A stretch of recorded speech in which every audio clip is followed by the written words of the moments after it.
السلام عليكم مشاهدينا الكرام أينما كنتم في برنامجكم قوارير في حلقة جديدة وموضوع جديد.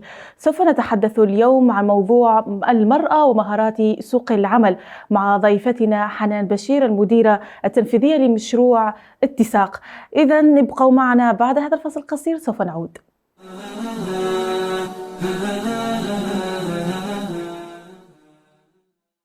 مرحبا بكم مجددا ضيوفنا الكرام في برنامج قوارير وفي حلقة جديدة. أخبرتكم سابقا عن موضوعنا لهذا اليوم سوف يكون مهارات سوق العمل والمرأة، ومع ضيفتنا الأستاذة حنان بشير. مرحبا بك أستاذة حنان معنا. أهلا وسهلا بكم. شكرا لك لتلبيتك الدعوة. أستاذة حنان، العالم في تطور مستمر وفي تغير مستمر، السوق العمل يختلف والمهارات تتطور وتتغير بمرور الزمن. ما هي مهارات سوق العمل عموما في وقتنا الراهن؟ أعطينا لمحة عنها. مهارات سوق العمل يعني كتعريف هي مهارات معينة تساعد الإنسان على الحصول على عمل. فهذا العمل ممكن يكون وظيفة وممكن يكون أصلا يكون مشروع هذا الإنسان يعني يخترعه أو يبدأ بنفسه. يعني ممكن قبل فترة لما نفكر عن مهارات العمل سوق العمل كنا بنفكر عن كيف أحصل على وظيفة، لكن سبحان الله بالذات مع الظروف اللي حصلت مع كوفيد وتطور التكنولوجيا الحاصل، في ناس كتار أيضا بدأوا يبدأوا مشروعاتهم هم. فيمكن هذا من التغييرات اللي أنت كنتي كمان ذكرتيها. صحيح. وما هي أهمية أن الواحد يتعلم هذه المهارات؟ الإنسان لما يكون عنده وعي أولا أنه في مهارات من هذا النوع بتخليه يكون مركز، أساس أنه يعني يحدد ما هي نقاط قوته، ما هي نقاط ضعفه، ويكون عنده يعني نظرة واقعية للمستقبل. يعني لما يدخل هذا المجال، مجال العمل، سواء كان وظيفة أو يعني إنه يبدأ مشروعه هو الخاص، يكون عملي. ما يكون مثلا في ناس جدا يعني ما أقول متفائلين، بيكون جدا خياليين إنه لا أي حاجة ممكنة، وفي ناس جدا بيكون للأسف سلبيين. لكن لما تكون عندك وضوح إنه طيب هذه المهارات الموجودة إيش عندي وما عندي، وتكون يعني واضح في طريقة تقييمك لنفسك وتقييمك للواقع اللي أنت فيه، فهذا بيساعد في إنه الإنسان يتقدم. وهذا المفروض إنه إحنا دائما نكون عندنا نظرة تفاؤل وأسلوب عملي في التقدم. متى نشعر أننا بحاجة إلى تعلم هذه المهارات وتطويرها؟ أظن إنه أي إنسان يعني يحتاج لهذا الشيء، لأنه في مرحلة معينة من العمر إنه الإنسان هو بيكبر ما راح يكون فقط دراسة. طبعا في ناس يعني مسألة إنك تدرس أو إنك تتعلم هذه مسألة يعني مفروض إن إحنا نعملها مدى الحياة، يعني التعلم بشكل عام. لكن مثلا صغار أو شباب يكونوا حياتهم مركزة أكثر على التحصيل الدراسي أو المهني، لكن بعدها الإنسان لازم يبدأ يفكر في كيف إني أتقدم في مسألة في مجال العمل حسب الظروف طبعا. لأنه لما نتكلم عن المرأة خاصة، في أحيانا كثيرة إنه هي ما بتكون داخلة أصلا مجال العمل بمفهوم اللي إحنا بنعرفه إنه هو أنها تدخل وأنها تحصل على دخل مادي. لكن المرأة دائما بتعمل أصلا، إحنا عارفين، سواء كان في بيتها مع أسرتها، لكن أحيانا ما يكون إنه يعني يكون عندها دخل مادي منه. لكن هذا المفروض إنه يكون حاجة تكون في بالنا، على أساس إنه كيف نقدر نستفيد من المهارات اللي عندنا في الموقع اللي إحنا فيه. جميل. وبما أننا نتحدث عن المرأة وبرنامجنا موجه للمرأة، لماذا بالذات على المرأة أن تتعلم هذه المهارات وتطورها وتطور من ذاتها؟ هو بشكل عام يعني المرأة بطبيعة لأن إحنا طبعا كمجتمعات مسلمة أيضا، فهي بتميل أكثر إنه طبعا من المهارات اللي حنتكلم فيها مهارات الشخصية اللي هي مثلا تكوين العلاقات. فالمرأة بشكل عام أفضل في هذا الشيء، فلكن بتحصل نفسها في المجالات تكون في مثلا نقولي مساعدة، مثلا سكرتارية، مساعدة رئيس إلى آخره.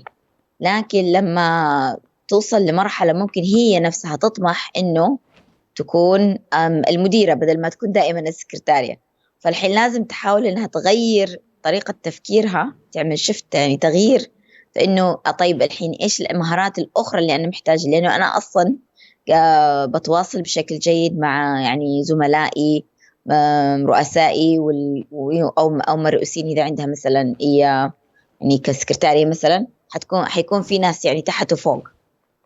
لكن الحين إذا هي تطمح أنها تكون من الإدارة، فلازم تبدأ تفكر طيب إيش الأشياء الثانية اللي أنا محتاجة إني أطورها في ذاتي. أيضا المرأة بشكل عام بتكون أفضل في تنظيم العملي والنظري، فما شاء الله زي ما يقولوا مالتي تاسكينج، تعمل أكثر من حاجة في نفس الوقت، وتفكيرها يتحرك بسرعة. فإذا أنا عملت الشيء هذا يعني منه حيكون ده، منه حيكون ده، سبحان الله. يعني إحنا تفكيرنا بيتحرك بسرعة في الأمور هذه. فهي ممكن تكون مثلا بتساعد أحد ثاني في هذه المجالات، لكن ممكن يجي وقت إنها تطمح هي تكون مديرة المشاريع. فتبدأ تفكر الحين طيب إيش الأشياء اللي أنا محتاجة إني يعني أتعلمها وأضيفها على مهاراتي أو أقويها في المهارات الموجودة عندي، على أساس أنه يكون أنا مديرة المشاريع مش مساعدة مدير المشاريع. وهذا ما سنتطرق إليه. نعم. فهناك مثلا أخبرتني سابقا قبل الحلقة أنه هناك مهارات شخصية وغيرها من مهارات. دعيني أترك لك أنت المجال للحديث عنها. مثل المهارات الشخصية ما هي في ماذا نستطيع أن نوظفها بالضبط؟ نعم. فيعني إحنا لما نتكلم عن مهارات سوق العمل، إحنا ممكن يعني نفندها على مثلا 3 مجموعات بشكل عام يعني. فالأولى المهارات الشخصية، الثانية التقنية، والثالثة لما نيجي على مهارات إنه الواحد يتقدم عمليا في يعني في السلم الوظيفي. فالمهارات الشخصية هذه مهارات الواحد يحتاجها أيا كان، يعني في أي وظيفة، في أي مكان، في أي مركز. هذه يعني مهارات شخصية للإنسان نفسه، فبيقولها بالإنجليزي transferable skills أو soft skills. فمنها مثلا حل المشاكل في في أي موقع موجود. الإنسان يعني ميزة ممتازة أن يكون عنده قدرة على حل المشاكل، بدل ما هو يكون فقط يذكرها هذه المشكلة موجودة أو يسببها. والله يعني ربنا يعيننا من دولة. عقلية النمو، إني أنا دائما زي ما قلت إنه التعلم حاجة دائما لازم نعملها، فإنه لما أتعلم من الأخطاء اللي أنا عملتها أو غيري بيعملها، فهذا بيوري إني عندي أو تقبل النقد أيضا. هذا بيساعد في إني أتطور كإنسان. المرونة، مهارات التواصل، وإحنا قلنا ما شاء الله النساء بشكل عام يعني هذه مهارات التواصل والتنظيم بتكون جيدة عندهم. مهارات يعني العمل ممكن أيضا الجماعي. تعطينا أمثلة بالضبط عن مثلا مهارة المرونة، مهارة التواصل، أمثلة واقعية أكثر؟ طيب مثلا الحين المرونة إنه إذا أنا عندي وظيفة معينة أو عندي حاجة معينة لازم أعملها، فمثلا المفروض أنها تخلص في الوقت الفلاني أو أنها تتعمل بالطريقة المعينة هذه، لكن جاء سبب طارئ ولازم مثلا المشروع ده يحتاج أنه أني أترك هذا الشيء وأني أعمل حاجة ثانية، لكن كله ينصب في هدف واحد. يعني مثلا يكون مشروع كامل معين، أو أن يكون يعني حاجة تساعد الشركة. لكن الحين عندهم مثلا حاجة معينة تغيرت، فأنا الحين بدل أني ما أشتغل مع الزميلة الفلانية لازم أشتغل مع الزميلة الأخرى أو زميل هذا الشخص الآخر، أو أني أشتغل مثلا مع قسم، بدل ما كنت دائما بشتغل مع قسم المبيعات، لا الحين لازم أني أشتغل مع قسم الإعلانات مثلا. فيكون عندي مرونة، ما أقول لا أنا دائما كنت ببدأ الساعة 9 لازم أخلص الساعة لازم أبدأ بس في هذا الوقت. فطبعا حسب الظروف الموجودة، فهذا المرونة. مهارات التواصل، كيف إنه مثلا حاجة دائما بنعملها إنه تواصل بالإيميلات، فكيف إن أنا بكتب الإيميل، إني أكون مثلا يكون في ملخص معين، طريقة معينة إني أكتبها بحيث إني أوصل المعلومة، مش إنه مثلا أبغى أوري كيف إنه الإنجليزي حقي ممتاز ولا العربي حقي ممتاز. طبعا هذه ما أنا ما أتكلم عن إنه ما يكون إن يكون عندك أخطاء إملائية ونحوية، لا أتكلم عن إنه طريقة إيصال المعلومة نفسها. لما أنا أتكلم مثلا مع يعني زميل في نفس المرتبة، لما أتكلم مع يعني واحد مرتبة أعلى، أو إني أتكلم مع عميل وإحنا فعلا محتاجينه، فكيف إني أتواصل مع كل واحد بالطريقة اللي تناسبه. مهارات العمل الجماعي أظن واضحة إنه لما أنا أعمل مع مجموعة مثلا في ناس يعني بيقول لك لا، فإحنا 4 عادي، خليهم هم يعملوا الشغل وأنا بعدين أشوف إيش اللي باقي. فهنا بيوري إن أنا أصلا ما عندي مبادرة. أو العكس، في ناس لا، بيكونوا مرة بيحبوا السيطرة، فما بيخلوا باقي المجموعة يعني يشتغلوا، أو إن يكون عندهم مشاركة في العمل، أو بينقص عندهم قدرة على الحوار. خلينا طيب يعني نستوضح. مثلا حاجة اللي احنا قاعد نشتغل فيها، احنا 4 أشخاص، أنا أعمل هذا بطريقة أفضل، وإيش طيب فلان بيعمل ده بيعمل ده بيعمل ده، ممتاز. فأنا لما يعني أخذ نصيب الموضوع ده أعمل في الوقت المحدد، بعدين لما نرجع المجموعة نتناقش ونقدر نكمل على بعض، بدل إنه مثلا أنا أتأخر وآخر غيري، أو إنه أتدخل في شغلهم هم، بدل ما أستنى إنه الفرصة نحن نجتمع مع بعض ونتناقش في الأمور هذه. فهذا من الأشياء في العمل الجماعي. مهارات التنظيم، حس المسؤولية. الإنسان سواء اشتغل لوحده أو اشتغل مع أحد تاني لازم يكون عنده حس المسؤولية. وسبحان الله، أنا أتوقع أنه كمسلمين أصلا نحن دائما يعني حاسين بأنه ربنا بيشوفنا، يعني مراقبة الله عز وجل. فإنه ما أقول مثلا معلش ما حد شايفني، خليني يعني أطلع بدري، يعني أو إنه أشتغل نص شغل، ما مشكلة، يعني مين حيقرأ يعني تقرير من 50 صفحة؟ ما عادي عادي أمشي الموضوع وخلاص انتهى. فإني يكون عندي حس مسؤولية إنه هذا الحاجة اللي أنا مديني إياها، أو الحاجة اللي أنا قلت إني أنا حأعملها، إني أعملها على يعني بأحسن شكل ممكن حسب قدرتي والمهارات اللي عندي. ويكون أيضا عندي التواضع الكافي إنه أسأل لما أحتاج مساعدة، أو إني أقول إنه هذا فوق طاقة مثلا شخص في الوظيفة هذه، في الوضع ده، في الوقت اللي أنتم مديني إياه، وإني فعلا أتكلم على أساس إنه نشوف كيف ممكن نساعد بعض. والمبادرة هذه بشيء اللي قلنا نفسه، سواء لوحدي أو مع غيري، إني أبادر، إني ما أجلس مثلا واستنى طيب خليهم هم يختاروا الأمور واللي باقي أنا هعمله. من المبادرة إني مثلا أكون واعية مثلا بقدراتي ومهاراتي، وأنا أقول هذه الأشياء اللي أنا أقدر أعملها، هذا الشيء اللي في الوقت المتاح لي أو مع المهارات اللي عندي مش ممكنة، لكن ممكن أنا أعمل ده بدال، أو إذا اديتوني وقت زيادة أو في وقت مساحة أكبر، ممكن أروح يعني أقرأ في الموضوع ده، أو إني أخذ كورس فأخذ الشيء هذا. فهذا أيضا بيوري إنه الإنسان مبادر، والغير يقدر يثق فيك بشكل أكبر. فهذه يعني لمحة للمهارات الشخصية اللي أي إنسان في أي مكان يستفيد منها، وأي شخص يعني يبغى يشتغل معك، أو إنه يكون عميل في شركتك، أو إنه يبغى يعني يستفيد من خبراتك، يحس في ثقة إنه هذا الإنسان أو هذه الإنسانة أنا ممكن أثق فيها، وفعلا نديها فلوسي على أساس إنه تعمل لي هذا العمل أو تصمم لي راح هذا الشيء. تنتج. صحيح. شكرا لك أستاذة حنان. وصلنا إلى فاصل لهذه الحلقة، سوف نعود معكم مشاهدينا الكرام، فابقوا معنا لكن بعد هذا الفاصل.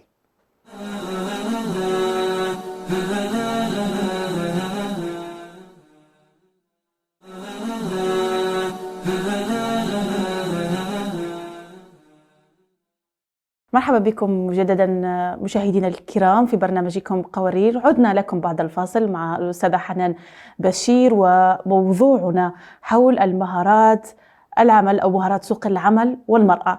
كنا نتحدث قبل الفاصل أستاذة حنان عن المهارات الشخصية، حدثينا عن المهارات الوظيفية أو التقنية. المهارات التقنية يعني هذه محددة زي ما قلت، مهارات شخصية كانت عامة، أي إنسان في أي موقع يحتاجها. المهارات التقنية هذه محدد يعني خاصة بالعمل اللي أنت فيه. طبعا في هذا الوقت أنا أقول إنه المهارات الحاسوبية أو استخدام الكمبيوتر أو استخدام الإيميل والتكنولوجيا، هذه يعني مع أنها تقنية لكنها خلاص يعني دخلت على المهارات الأساسية اللي كلنا لازم نعملها. فلما نتواصل مع أحد، لما يعني نقدم طلب عمل، أو حتى مثلا نقدم يعني نوع من المشروع أو نكتب فيه، فهذه الأشياء لازم الحين هذه صارت شيء أساسي للجميع مع أنها مهارة تقنية. لكن فأنا فكرت في مثلا قولي إذا ذكرنا أمثلة، مثلا إذا واحدة تبغى تدخل عالم التكنولوجيا، ممكن إن هي مثلا تبغى فتحتاج البرمجة أو التصميم على الحاسوب، فهذه حيكون في برامج معينة حتحتاج تعرف كيف تعملها، كيف تستخدمها، أيها أنسب في إيش. فطبعا ما الوقت إنه بس برنامج واحد أتعلم وانتهى الموضوع. الأيام هذه في برامج معينة، الأشياء معينة تحتاج تعملها. وأيضا إذا مثلا هي حتبدأ مشروعها هي، فهي اللي حتكون مصممة. أيوة، فهي اللي حتكون مثلا مبرمجة أو مصممة. فممكن مثلا شركة أو أفراد يجوها يقولوا لها إحنا عندنا هذا الشيء محتاجينه، فطلبهم يحتاج يعني حاجة معينة هي مثلا ما كانت يعني عرفتها كويس، أو تحتاج تاخذ وقت أساس إنه تعلمها أفضل، يعني تتعلمها بطريقة أفضل. فهنا يجي عقلية النمو والرغبة في التعلم.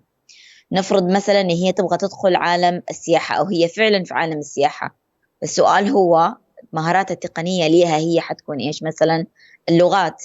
فهل يعني يعني العملاء اللي بيجوهم أو الشركات اللي بيجوهم، هل هم مثلا نشيطين في منطقة معينة، في بلاد معينة، فهي تحتاج أنها تبدأ تتعلم هذه اللغات.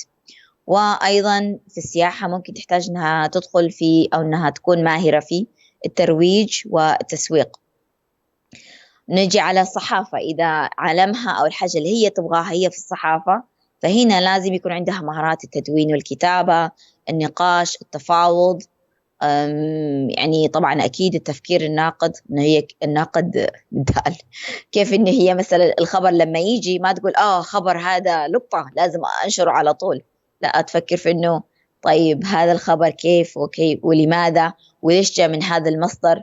فهذا من الأشياء اللي بتحتاجها، بس يعني بس قدرتها على النقاش والتفاوض هذه جدا مهمة. فهذه يعني كذا مثال.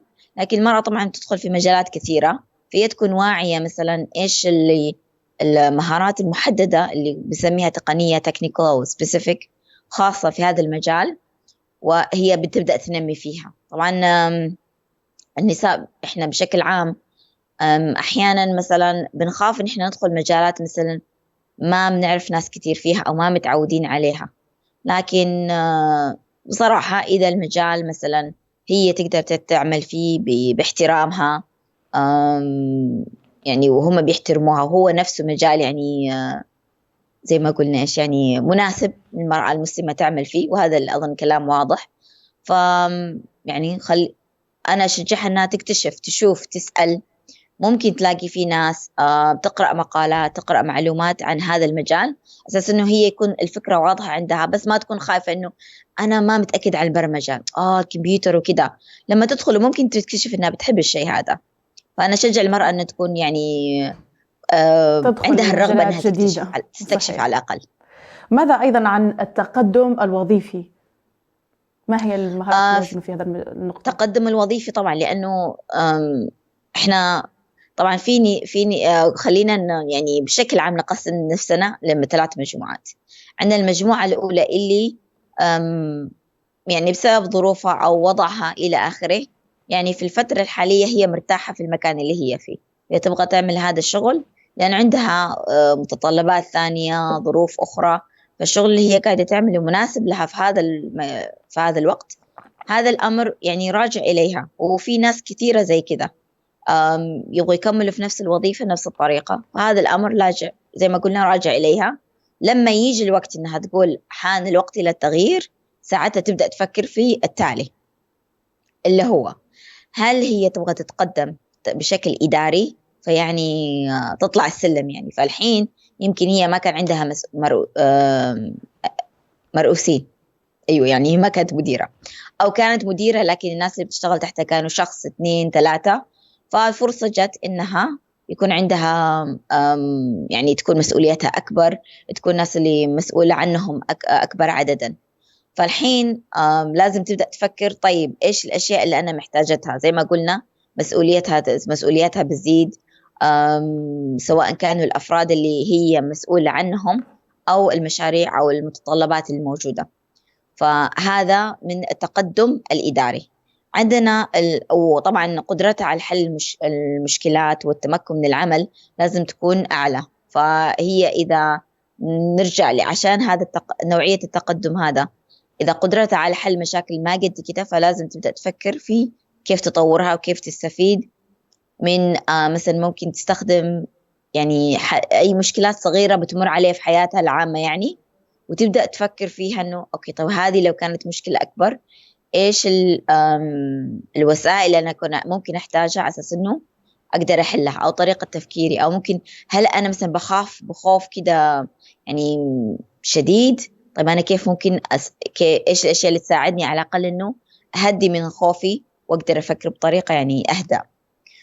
التقدم الثاني بيكون بالتخصص التقني، بمعنى إنه مثلا ما عندها أحد، يعني ما راح تكون رئيسة أي أحد تاني، لكن مثلا هي اللي بتكون مثلا في الشركة هذه، في واحدة بعرفها مسؤوليتها هي في عالم statistics، فما شاء الله هي خريجة رياضيات ماثماتكس من الجامعة.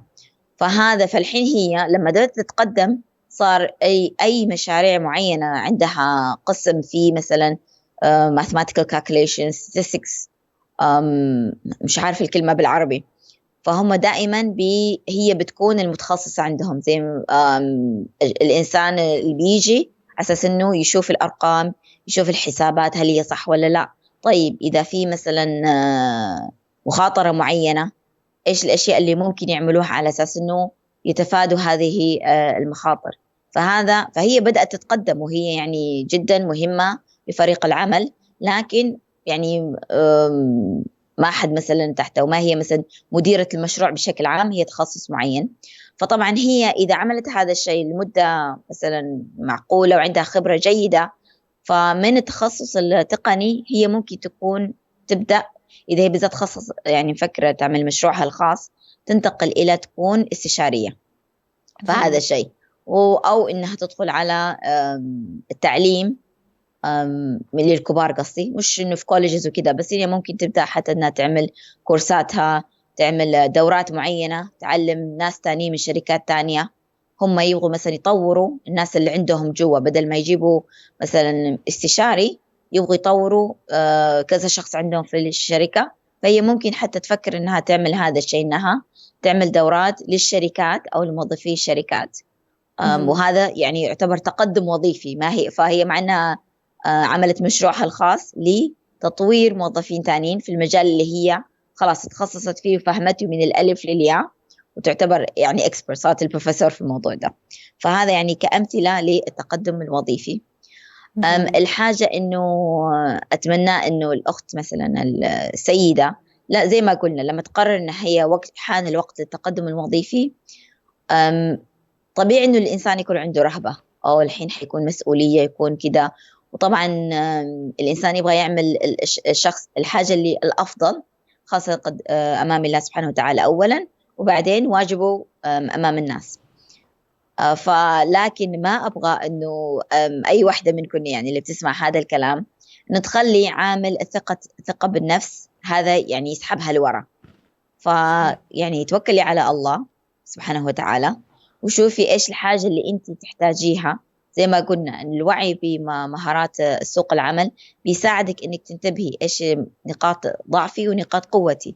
فأنا إذا جاهزة إني أتقدم في العمل اللي أنا فيه، أكون عملية وأشوف الفراغات وأملاها حسب المحتاج، بدل ما أقول إنه ما عندي كذا كذا كذا. أستاذة حنان، هل يجب توفرها جميعا في الفرد في الشخص، أم يمكن أن أكتفي بمهارات وغير مهارات، مثل مهارات شخصية بدون مهارات تقنية، أو أكتفي بمهارات التقنية بدون المهارات الشخصية؟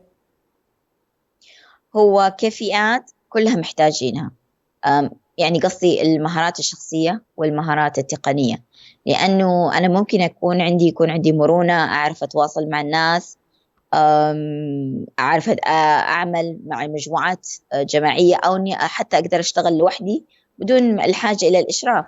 لكن إذا أنا ما مثلا العمل اللي أنا المجال اللي أبغى أدخل فيه، أنا لغتي مثلا الفرنسية مبتدئة، بس ما بعرف إلا أقول صباح الخير مساء الخير، فهذه مهارة تقنية أنا أبغى يعني محتاج إني أشتغل عليها. فهم بالعادة مثلا بيقولوا إذا في وظيفة معينة الإنسان يبغى يقدم لها، إذا هذا الإنسان عنده حوالي 70% من المتطلبات، يعني واحد لما يشوف الجوب ديسكريبشن المتطلبات الوظيفية إذا عنده تقريبا 70%، خليه يقدم. فهذا هو الكلام. فكل فئة تحتاج شيء معين، وحتكون هذه من أساسيات العمل اللي أنت قد تقدمه.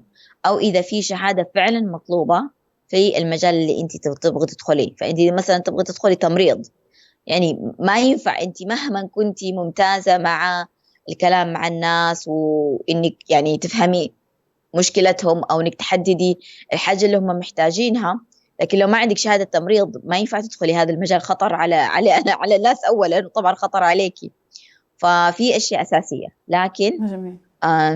ما نستنى لحد يكون مثلا أنا عندي أخذت شهادة تمريض، أخذت مثلا رحت وكيف ندرج هذه الجامعة أو المهارات أستاذة حنان في السي في، بخصوص مثلا لدي هذه الشهادة، لدي هذه المهارات التقنية والمهارات الشخصية، فكيف أدرجها في السي في لأتقدم لوظيفة معينة؟